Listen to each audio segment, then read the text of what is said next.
Welcome to another episode of the Braun Performance and Rehab Podcast. Joining me today is Troy Taylor. Troy is a renowned human performance leader with extensive experience as the high performance director for the U.S. ski and snowboard team, and Troy now works for Tonal. Today, Troy and I are going to be diving into artificial intelligence and AI technology, how it's impacting the world of fitness and performance, and what the future might look like for AI in performance. Like it or not, artificial intelligence is here, and the more we learn about it now, the more we can prepare ourselves for the future. Great chatting with Troy, and I really appreciate his time.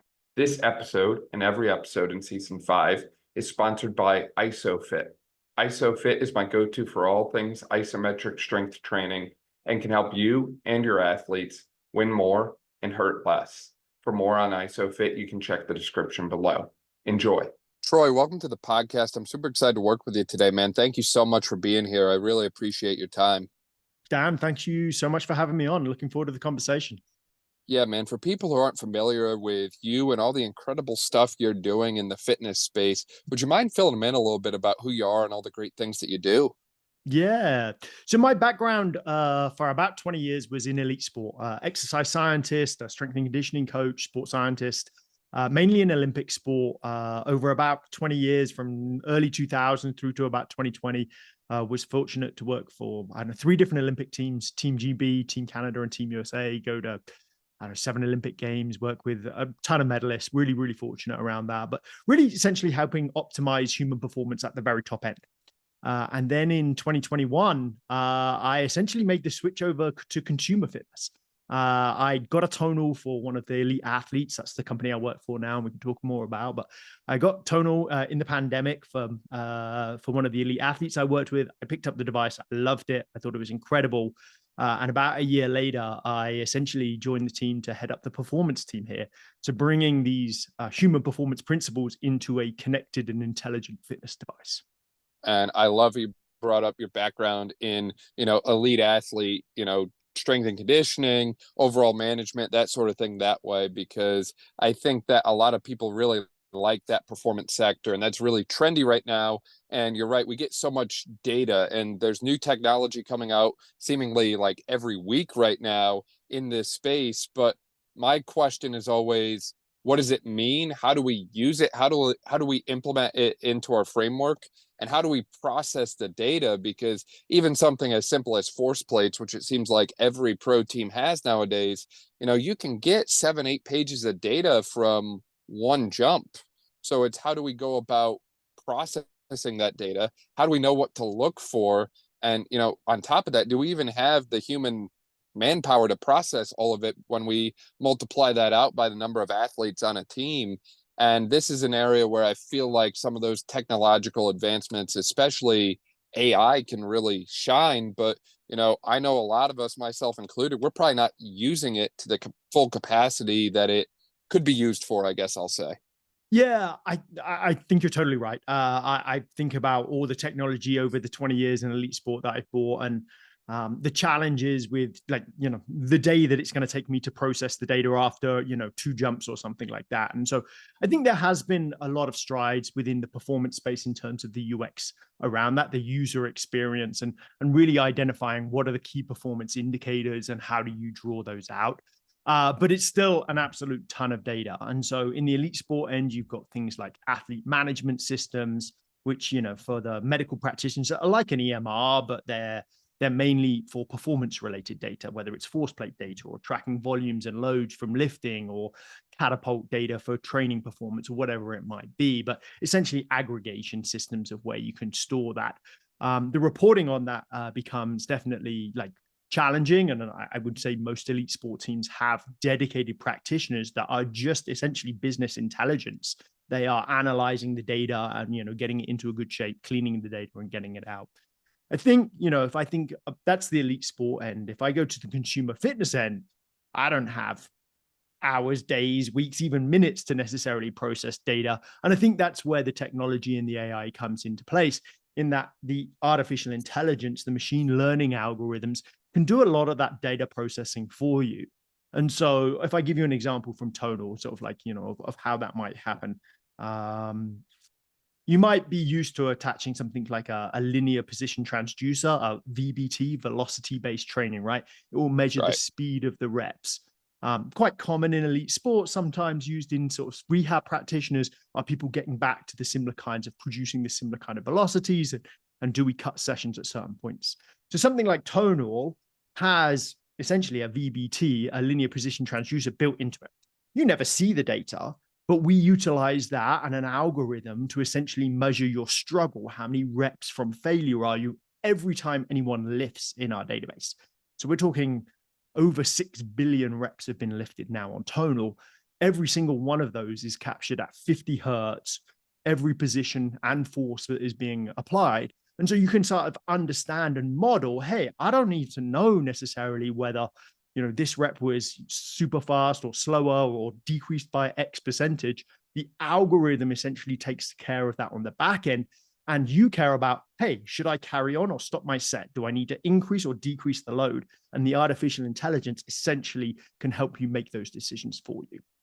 So essentially the AI is processing all the data, and then through the algorithms that are programmed into it, kind of acting almost like as a coach or an assistant to the coach to inform programming decisions then.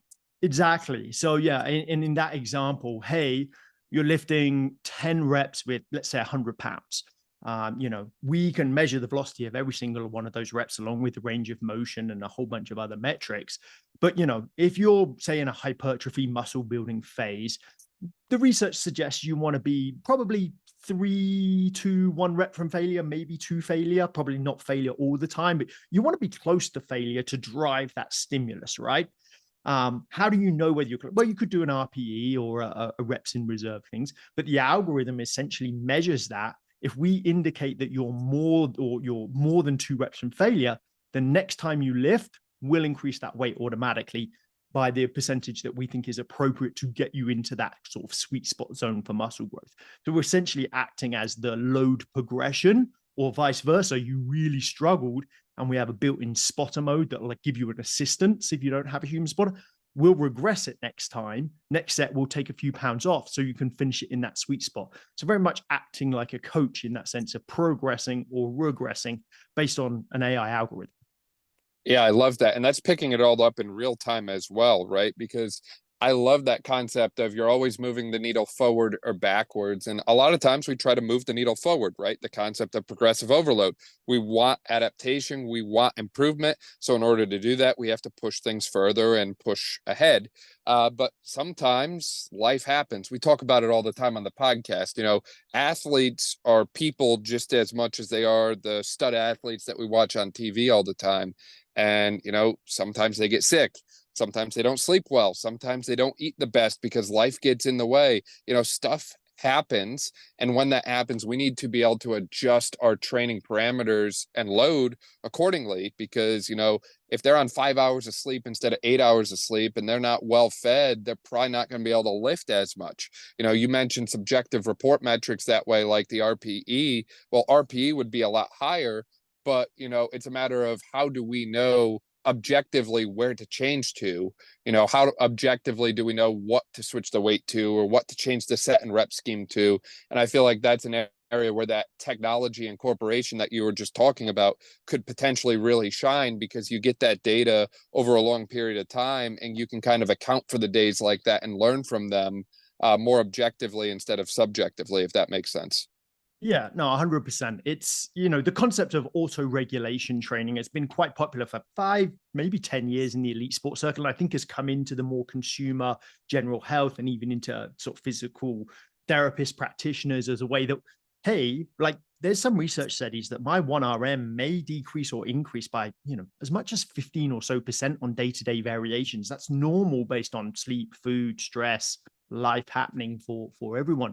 And so essentially, what the algorithm does is, rather than it being sort of auto-regulation in that you're making a conscious decision, it's regulating it based off 6 billion reps that are feeding that algorithm to make the appropriate change for you in that moment. And then you can override it if you want to, but it's making a suggestion, hey, this is kind of in the right spot for you today, whether that's a bit of a progress or a little bit of a regression, it will get you very, very close to the right spot. Yeah, no, that's great. How does this go about applying it larger to, say, the strength and conditioning sector or the physical therapy sector that way? You know, are there clinics that have a tonal within them? Are they using the tonal device that way? Or is there other technology that exists that's able to process large amounts of data, like billions of repetitions, and actually like produce something meaningful from it that way? Yeah, so we have a number of physical therapy clinics that have tonal and integrate that as part of their rehab kind of plans. So yeah, there's a number of clinicians that will use this. I would say generally in sort of mid to later stage rehab. We're not doing like necessarily a ton of early stage post-surgical type stuff necessarily, although no reason why we cannot. But I think the most applications is bridging that. I've been through my typical kind of progressions from a post-operative stage, but I'm not back to return to play, return to sport type of stuff. I'm in that bridge period.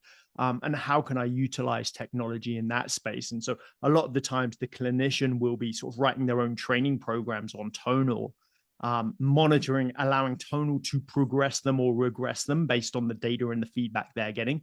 Sometimes in the clinic, sometimes actually when the patient or the athlete is at home, because you can remotely program and remotely monitor.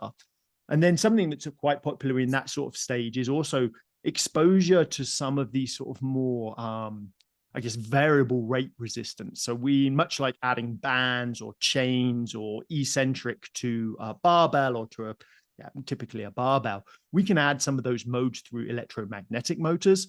And a lot of the clinicians will play around with that. Hey, you know, we're well through body weight squatting, we're into loaded squatting, but we need to kind of tax you to get you back to really you're just getting closer to return to play. Let's do like small eccentric overload, right? We know we're a little stronger in the eccentric than we are in the concentric. We have a button and a mode that you press, and you can increase that eccentric weight by up to about 25% or up to about 60%, but defaults at 25% more than the concentric load. And so you can challenge that system, that tissue tolerance, sort of build up capacity, because you know when you're going back into the field or back into the play environment that you're going to be exposed to those sort of larger loads. So how do we kind of gradually progress them back? And some of the clinicians use that too. Yeah, no, you hit on a bunch of amazing points there, Troy. I mean, just to kind of run it back here, first off, you know, I think a lot of clinics that I talk with these days, you know, and it varies a little bit based on the state, but a lot of clinics are struggling when patients come in an insurance-based model and there's a limit on like, hey, you know, we only have 30 visits to work with, or we only have 20 visits to work with in some cases. And if you're rehabbing something complex like an ACL, you look at that and you say, there's no way, it's not enough. So we really need to get creative and adapt in our ability to provide for that patient population where, you know, unfortunately, health insurance is not going to cover the full length of rehab for them. But a lot of times they can't really afford to come in 3 days a week on a cash-based model.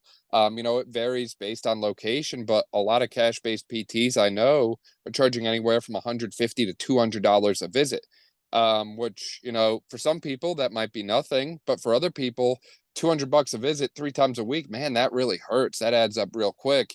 So instead of saying, well, too bad, it's a matter of how do we find new creative solutions to address that problem, because we need to get people back to what they want to do. And I think this is a place where something like this device could really shine, right? Like you mentioned, you can have it at home and you can program the workouts that they'll do at home and then track all the data moving forward. So it kind of bridges that gap and addresses that issue almost perfectly, in my opinion.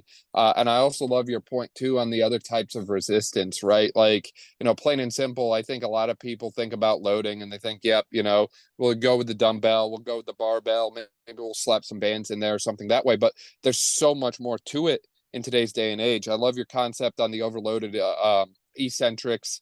I think I could be wrong about this, but I think there's like an isokinetic mode as well. Yeah.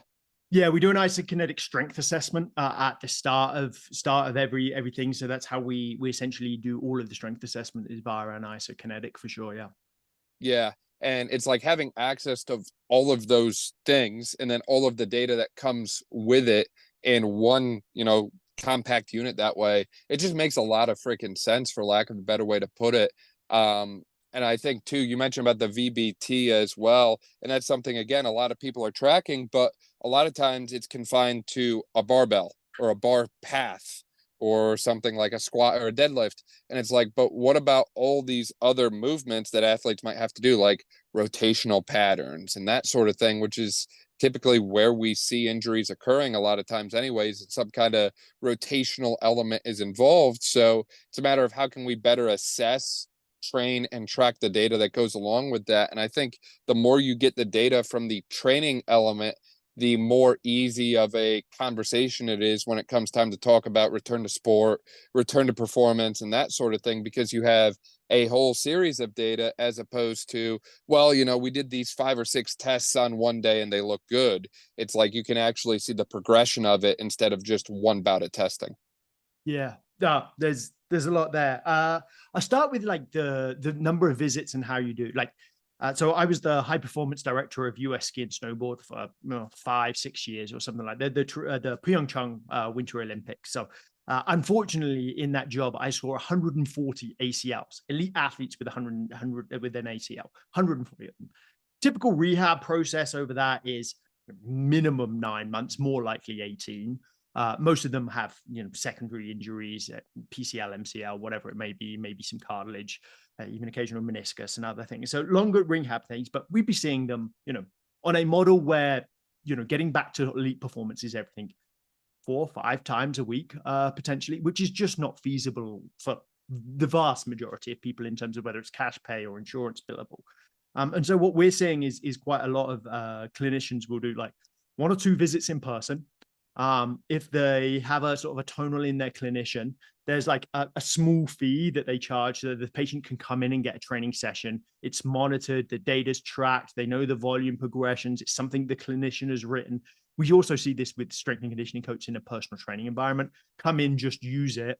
Much lower fee because there's no hands-on time. So the cash pay can be, significantly decreased.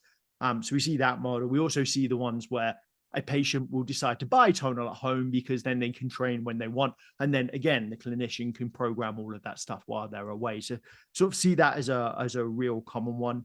I think one of the challenges, particularly within the sort of physical therapy and rehab space, is like, is that progressive overload component and what is the right and tracking that and monitoring it? As strength and conditioning coaches, we're kind of tuned into that a lot. And we're like, this many reps times this many weight, we've got volume load, we know the number of hard sets per muscle group. I think in a physical therapy setting, it's kind of harder quite often or it's not as ingrained maybe in order to do that, but we know that's an important principle of training. And so when having data, something like Tonal, every single session, every single exercise tracked. How many sets did you do? What was your volume load? How much did you lift? What was your peak power in that session? Is that steadily increasing? And we can monitor that. You go on an app and both the individual can look at that and the clinician can look at that and say, hey, are we getting these kind of metrics? Both are like, yes, are we getting exposure to training? But also, are we getting this performance variable, something like power, which is, force times velocity, which is super important to athletic performance? Is that steadily coming back? And is that coming back in sort of, more linear one plane of motion? And is that coming back in rotational movements? And we can track that over time without having to do any manual work, which I think has been huge for those guys. That is huge. And you can see the left versus right, like the side to side differences as well, too, with that all, correct? Yeah, in real time. Yeah, in real time. And then you can get a report and maybe print out that report too, correct? Yeah, I'm not sure if we report on asymmetries. Certainly we process them on the graph. I have to go in the app and have a double check in terms of side to side. But even if you can see it in the app, you can screenshot it easily enough. Totally. Yeah, you'll get power for alternate moves. Is automatically shown. Yeah. So I really like this concept because, as you mentioned, you get the data every single time. You're always moving the needle forward, but you always know how people are doing, because a lot of the times we're guesstimating at best. Like, let's be honest here, if I have my patient and they're 4 months post ACL, I do a little dynamometer assessment, maybe like a little single leg hop test, left versus right, some basic things that way. I'm likely not taking the time to do those every single session. Most clinicians don't have that time. And even if I'm in a strength and conditioning setting, like, strength coaches can do hop testing, but how many strength coaches feel comfortable hop testing a patient 4 months out from ACL surgery on their own? A lot of times it's not many. So it's a matter of how can we get objective data in a safe and meaningful manner. And it's going to inform our programming decisions a lot more, because we always know how the patient's doing. We always know how the client's doing. We always know, are they moving forward and are they moving back? I'm asked about the shareable side of things because I really think that sports rehab, and you probably saw this same thing, when you were working with the Olympic athletes that way, is it's not a one-man show. It's not like, one person does all the work. It's like, it takes a team. It takes a village to get people back. So you need to collaborate with surgeon. You need to collaborate with rehab team, whether that's PTs, ATs, strength coaches, chiropractors, whatever it looks like that way.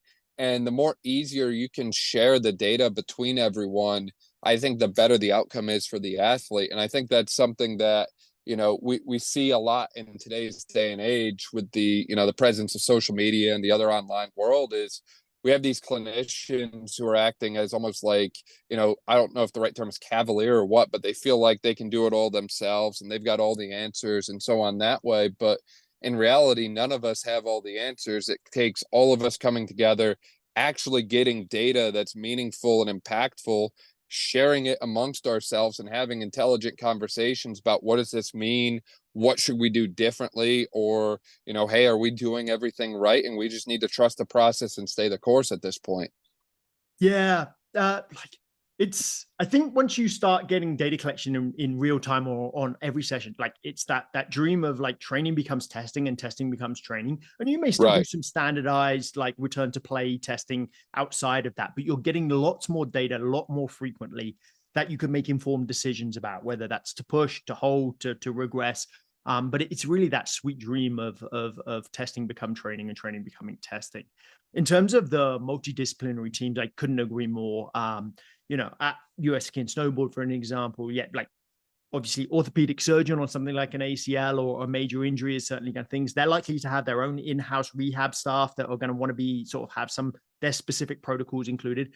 Then there's like a physical therapist for the Olympic team that would be sort of focused, a strength and conditioning coach, a dietitian, a psychologist, a sport coach. And so sharing data, at least, a biomechanist, I could go on. There's a lot of people around that sort of help that. The more data that we share, the more different perspectives and opinions we can get, which I think is really pushing us forward. When we get very siloed in, hey, this is what I do, this is my process, I am full of ownership over every single piece of this. We certainly go into some, we can start making some decisions that are maybe not in the best interest of the athlete, that we're on autopilot. So sharing data brings really valuable conversations there. And I think the other thing of progression that is lost is like, rehab for an athlete is tough, right? Especially a long term. Like their identity, often this isn't a great thing, but their identity is fully wrapped up in being an athlete. Now I'm not doing sport practice, I'm injured. Like I've lost that identity. But showing progression, like some of these rehabs are slow, right? We don't see massive changes from week to week or month to month. And they do take some time to progress. And so giving these carrots, these little kind of trail of breadcrumbs of, hey, we're making progress towards this. We focus, or we did in the Olympic team, focus a lot on the process. Like, hey, this is what we're going to do. This is the stimulus. This is the exposure, getting them to understand what we're working on. But also, this is your body's response to it. We are seeing volume load increase. We are seeing peak power increase. We are seeing one of the things for ACL for us was very much rate of force development. We are seeing that come back slowly. It's not an immediate piece. And we see strength and muscle mass, like with things like BFR, muscle mass, we can virtually maintain that through most of injuries without a huge degradation. We lose some strength, but we can get that back relatively quickly. Power takes longer time. RFD, probably even longer, rate of force development. But showing this progression in each of them, that we are moving the needle, keeps them both cognitively, emotionally engaged in the process rather than just switching off. Which I think can't be underestimated. You bring up such a great point there with the fact that the athlete's identity is often in sports, and that gets ripped from them after injury, right? Locus of control is completely shifted, and now they're being told by someone else exactly what to do, when to do it, how long they can do it. Like, hey, yeah, you can go and you can walk now, but don't walk more than 10 to 12 minutes at a time. And it's very, very mentally challenging for a lot of athletes. You brought up the sports psychology side of things. And it's one of those things as well where I think, when you're a physical therapist, emphasis on physical, or strength and conditioning coach, you often think about the physical things, right? Like bulking up tissue and adding strength and size and that sort of thing.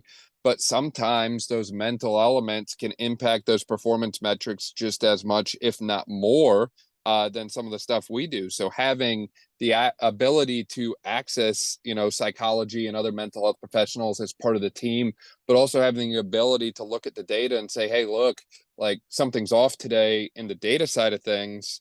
Maybe we should break, to use your term, autopilot. Maybe we should shift off autopilot for a second and go over and ask that athlete that we're working with, hey, are you okay? Like, did something happen? What's going on? Because, a lot of the time there's something a little bit more deeper going on. And if we just take 30 seconds to ask about it, we can actually catch things before they become an issue, before they could become a problem, or refer someone out if necessary. Yeah, like I'm not a trained psychologist, so outside of my scope here, but like if we think about like self-determination theory, which is I think the prevailing sort of psychological theory around motivation and what's driving intrinsic motivation, right? And I think the three components that sort of drive that are connectedness, like, or relatedness, being part of a team, being part of something bigger than I am, the idea of competency, being good at something, and the idea of autonomy, I have control in that decision making. If you're thinking about an elite athlete, they're generally in a team environment, even in a sport. In an individual sport, they're still in a team environment. There's coaches, there's other athletes around them. If you're very, very good, you have a ton of competency in this skill. You're like the best in the world. And if you're that good, you have autonomy and decision. The idea of coaching being one-way directed, top down, it's kind of old school. It still does happen, but I think much more you're getting active participation in that. But you take that same three principles, and that drives intrinsic motivation. You take those three principles and apply that to a rehab setting. No longer am I part of a team. I'm on my own, most likely. I've been ripped out of the team that I know of. Do I have competency? I'm not very good at any of these movements. I've just had surgery. All of my, neurofeedback wiring system is all messed up. I'm kind of challenged, so I don't have competency. And I've got a therapist or someone telling me what to do all the time. I don't have autonomy, like by default in the process. And so I think it's really important in a rehab setting that we think about those three drivers of intrinsic motivation. How do you create a bit more connectedness? It might be, you with your therapist, or it might be, hey, at the ski team, we do like twice a week group therapy. Like we do these classes, not super early, but in that, 6, 8, 12 weeks post-operative, you can start doing, hey, we'll do a bunch of stuff that's more of a group setting rather than an individual setting, not because we couldn't do it one-on-one, but because we care about connectedness and relatedness. Like competency, we're showing progress, we're getting better at things. We have to show that. How do we show that? Through data, it could be one way that we imply competency.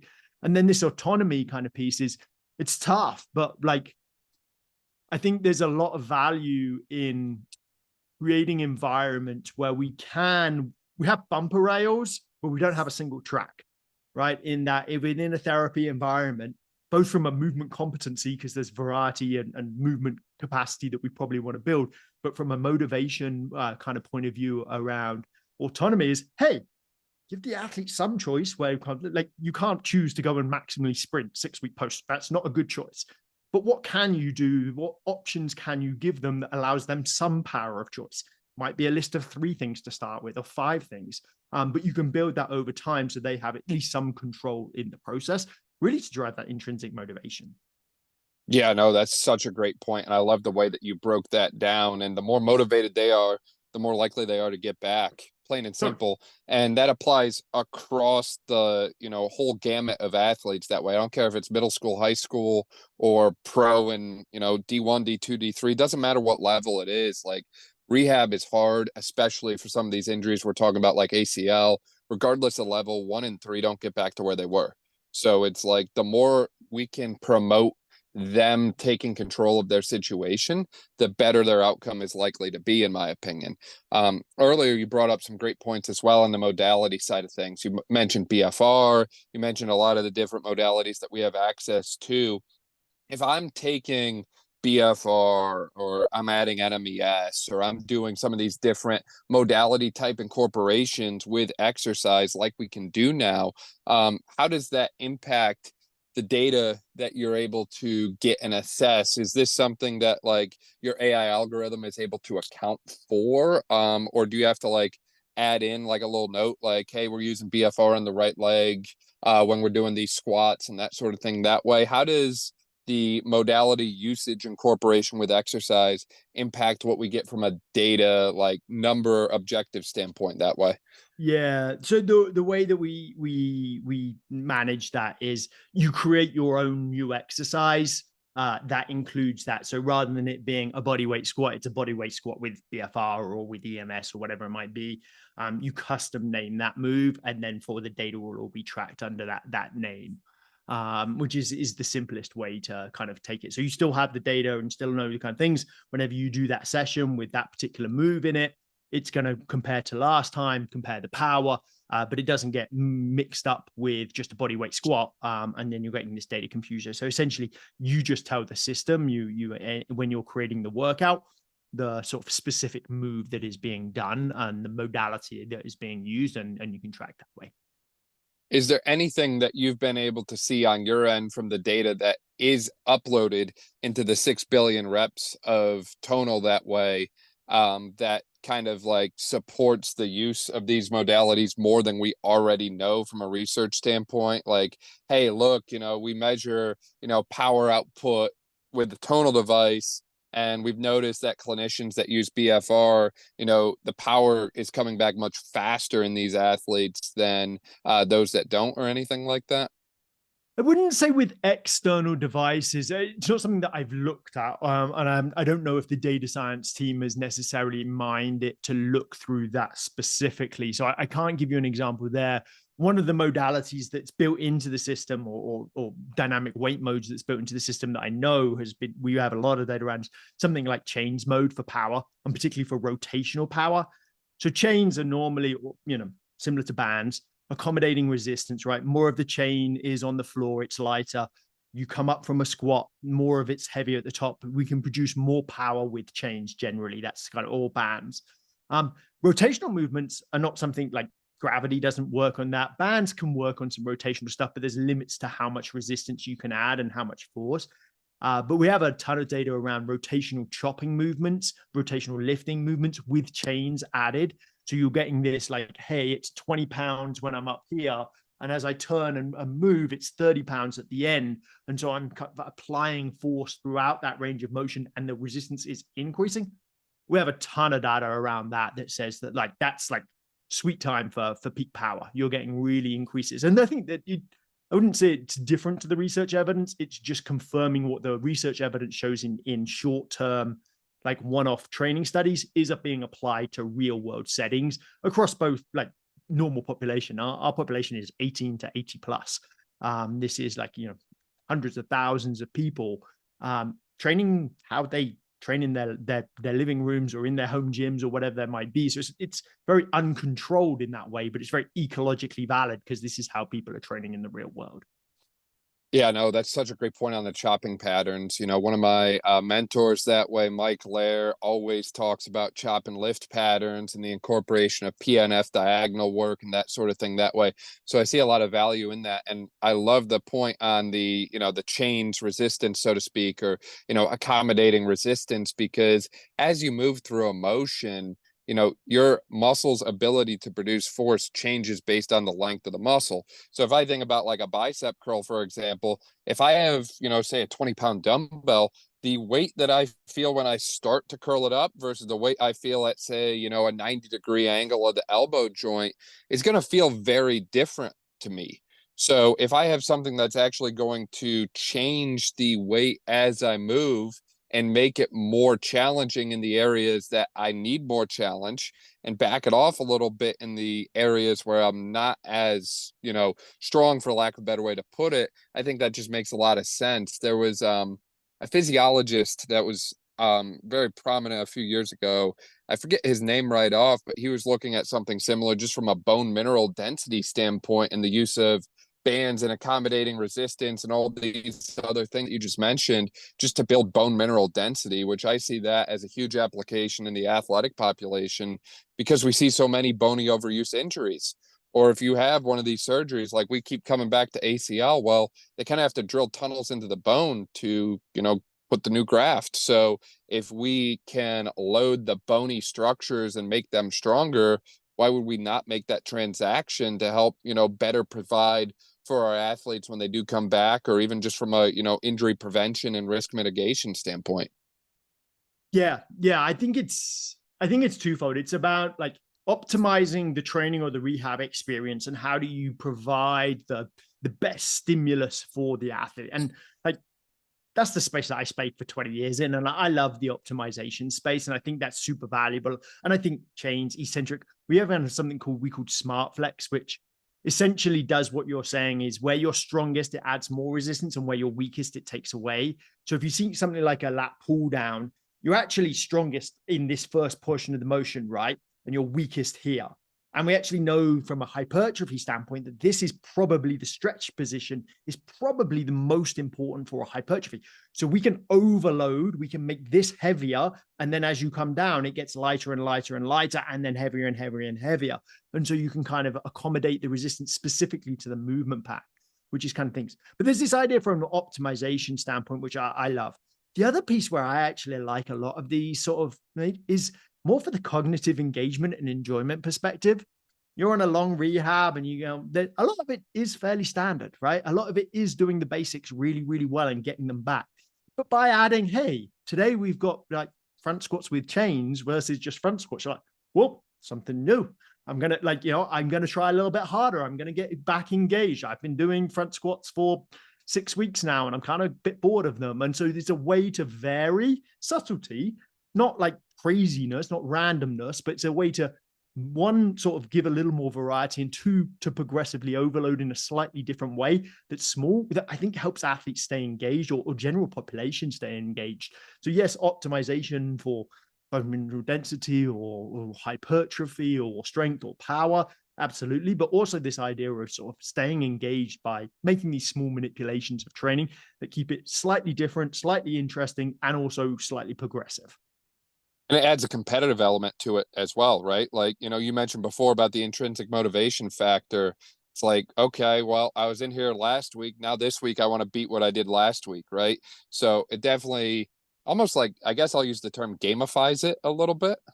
Yeah, I think so. Like, I think small progression is a huge motivator. We see this in our community, 50-something thousand Facebook community. They're always posting, it's like, I just hit a PR, like in power, in strength, in volume lifted. But it doesn't really matter what it is. It's just like people love showing progress and gamify to beat themselves. Now, there's times to use that and there's times not to use that. And it's not a tool that you use in all circumstances, but can certainly be valuable if you're trying to sort of nudge people forward. Yeah, no, definitely. And, the other thing I really want to bring up here is, a lot of the testing we do, when I look at people, if they're jumping on force plates or different things that way, a lot of it tends to be isometric in nature, right? Like you see the mid thigh pull, you see like varied angle pulls that way and that sort of thing. So from a data standpoint, is there a way to incorporate isometric type stuff and get isometric type data from the use of the tonal that way? I cannot confirm or deny future product roadmap, but it's not currently in the product, but it is a conversation we have had. So yeah, we'll see where that goes. Yeah, not currently something there, but certainly like ways that we can continue to manipulate electromagnetic resistance, whether it's new weight modes or isokinetics or like, honestly, when I didn't develop Tonal and I wasn't here for the first few years of the company, but like when you're first starting out with a new product, right, you replicate what people are already doing, right? That's the quickest way to get familiarity. So I've seen people add chains, let's add a chains mode. I've seen people do eccentric releases, so let's add eccentric.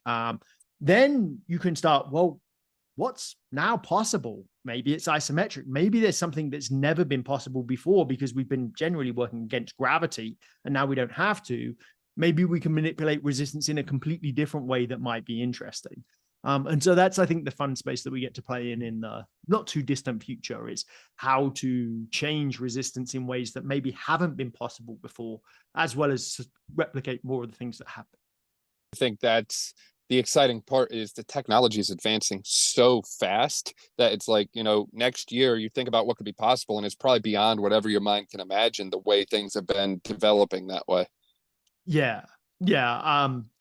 Me and my team still write a lot of the coaches write a lot of the programming that is on Tonal. It's still human generated for a lot of that. In 12 to 18 to 24 months, I'd be shocked if I'm still doing that, right? You've got 6 billion reps, 670 million sets, 35 million training sessions. I think, 210 billion pounds lifted. There's an algorithm that's better than my 20 years of experience coming. That can generate and kind of think around that. Now, that doesn't mean I'm out of a job. That just means I need to change how I operate, right? I'm not necessarily writing sets and reps and exercise selection. I personally think AI is going to be able to do that a lot better. I'm going to focus on some other elements. How do I bring coaching to life within a product? How do you bring coaching to life within a physical therapy or within a strength and conditioning setting? We talked about that, like motivators of intrinsic motivation. A lot of that, some of it can be done with technology or technology enabled, but certainly not all of it. And so it kind of modifies how you're going to be operating moving forward, I think, with technology in the future. Right. So it sounds like you're kind of predicting, like, hypothetically 5-10 years from now, the space of PT, strength and conditioning, all that sort of thing looks a lot different because of the incorporation of AI and technology, where, programming and that sort of thing might be done a little bit more from a technological standpoint. There's still a ton of value, and I don't think you're ever going to be able to replace the human in-person interaction from a coaching standpoint, from a PT standpoint, and so on that way. But it sounds like a lot of the other, like, actual programming and actual consideration of when to move forward and when to move back is going to be done more by an AI standpoint than like a human standpoint. I personally believe so, at least as an assistance, right? As a get you 90% of the way or 95% of the way. They're like the grunt work that, none of us like doing, but we all have to do. It's the basics to somewhat. And then you're personalizing it. Whether it's 100% of the programming or 90% of the programming, I think might be determined. And, how individual case is it? This specific ACL injury with also happens to have an MCL and a PCL or a partial, and this type of surgical procedure. No, those individual cases are going to need some subtlety to them, but I think your bread and butter type stuff is going to get produced way better with AI than personally I'll be able to do. I leave everyone, and maybe there's better programmers out there than me, but I certainly think that AI is going to be better at doing that than I am.